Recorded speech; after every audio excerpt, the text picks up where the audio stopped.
Fala galera, como vocês estão? Espero que bem. Então galera, mais um dia aqui na Eduardo Assistência, tá?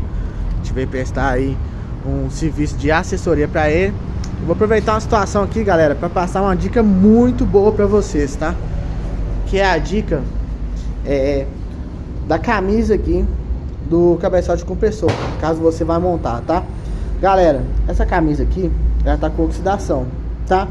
Então, nunca monte com essa oxidação. Essa oxidação vai fazer o seu cabeçote vazar quando montado, tá?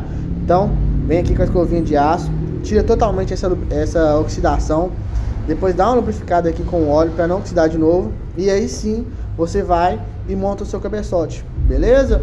Essa dica é muito importante. Se montar assim, pode ter certeza que essa oxidação vai aumentar, vai passar óleo aqui pelas juntas novas, beleza?